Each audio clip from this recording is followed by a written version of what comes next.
Hi everyone, I am your mentor CP.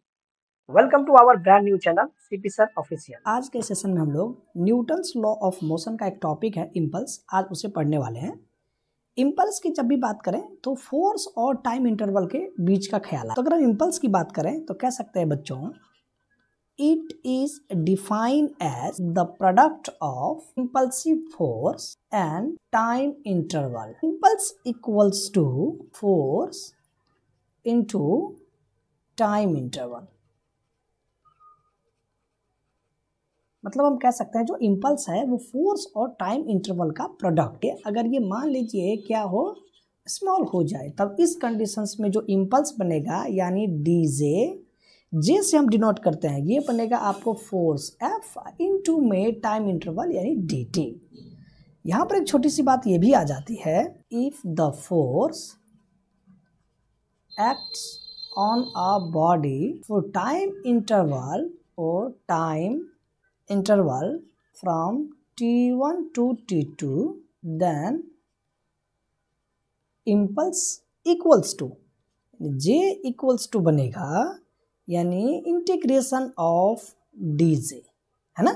और dj कितना है अपना f इंटू डी टी, तो j इक्वल्स टू बनेगा इंटीग्रेशन f इंटू में डी टी। अगर मैं इंटीग्रेशन की बात करूं तो कहाँ से कहाँ तक जाएगा, T1 से यानी T2 तक। अब यहाँ पर एक छोटी सी बात ये भी आ जाती है, अगर फोर्स को कांस्टेंट की बात करें यहाँ पर, इफ F इक्वल्स टू क्या मान लेंगे हम, कांस्टेंट, तो यहाँ पर जो आपका J बन रहा है F को बाहर कर लिया जाए, इंटीग्रेशन बन रहा है आपका dt यानी T1 से कहाँ तक T2, ये लिमिट है अपना। तो J इक्वल्स टू जो बनेगा ये बनेगा F और dt का इंटीग्रेशन होता है T, लिमिट अपना है T1 से कहाँ तक T2 तक। थोड़ा सा इसको और अगर हम सॉल्व करें तो j इक्वल्स टू बन रहा है f इंटू में ये जो t है फंक्शन, यहाँ पर अपर लिमिट को पहले रखा जाए, माइनस में लोअर लिमिट को रखें, तो यहाँ पर जो j बन रहा है ये किसके करीब बनेगा। यहाँ पर एक छोटी सी बात ये भी आ जाता है, अगर मैं t2 माइनस t1 की बात करें इसको मैं लिख सकता हूँ डेल t। अगर मैं इसे डेल t लिखूँ तो यहाँ से f इंटू बन जाएगा कितना, del t।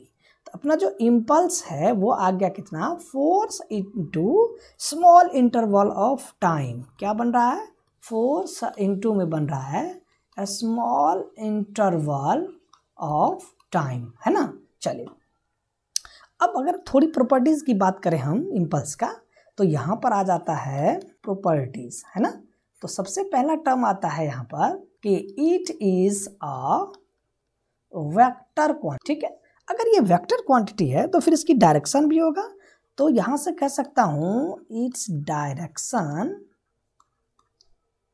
Is same as that of applied force, है ना। अगर हम यहां पर फोर्स की बात कर लिए हैं, डायरेक्शंस की बात कर लिए हैं, हम स्मॉल इंटरवल ऑफ टी की बात कर लिए, तो हम लोग क्या कर लिए, यहाँ से इम्पल्स निकाल लिए, तो यानी जे जो बन रहा है वो बन रहा है एफ और किसके करीब, यानी डेल टी का प्रोडक्ट बन रहा है ना। नेक्स्ट की अगर बात करें बच्चों इसका, तो यहाँ पर इसके बनते हैं क्या, जब हम बात करेंगे किसके, यूनिट का। यूनिट में इसमें पहले यूनिट की अगर बात करें इसका, तो ऐसा यूनिट जो बनेगा, ऐसा यूनिट बन जाता है बच्चे यानी न्यूटन सेकेंड, क्योंकि यहाँ पर फोर्स है और यहाँ पर टाइम है, इसीलिए यहाँ का जो यूनिट बनेगा न्यूटन सेकेंड। अगर मैं न्यूटन सेकेंड को दूसरे लैंग्वेज में लिखूँ तो यहाँ पर बन जाता है केजी मीटर पर सेकेंड, है ना। और केजी मीटर पर सेकेंड की अगर हम बात करें यहाँ पर, तो यहाँ पर एक छोटी सी बात ये भी आ जाता है, ये जो टर्म है ये कैसा हो जाता है, लाइक अ यूनिट ऑफ, यानी कह सकते हैं लीनियर मोमेंटम। तो यहाँ से आपको और भी आसान हो गया कि इसके डायमेंशंस निकालने में, है ना। चलिए अगर मैं यहाँ पर थोड़ी सी बात और करूँ तो इसका सेकेंड नंबर आता है इसके कौन सा, अच्छा यहाँ पर अगर बात कर रहे हैं हम लोग न्यूटन सेकेंड केजी मीटर पर सेकेंड, तो इसका सीजीएस यूनिट भी आएगा। कौन सा यूनिट आ रहा है, सीजीएस यूनिट। अगर मैं सीजीएस यूनिट की बात करूँ तो ये बनता है डाइन और किसका, सेकेंड का।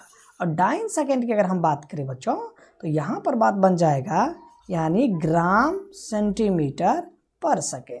और थर्ड प्रॉपर्टीज की अगर बात करें तो मैं इसका लिख देता हूँ किसका, यानी डायमेंशन का।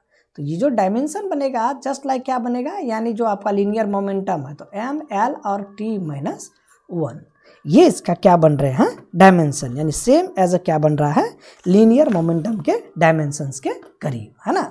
आज के इस टॉपिक में हम लोग इम्पल्स को पढ़े हैं। आई होप ये वीडियो लेक्चर आपको समझ में आया होगा। आपसे एक बार फिर मुलाकात होगी नेक्स्ट वीडियो के साथ, तब तक के लिए बाय एंड टेक केयर।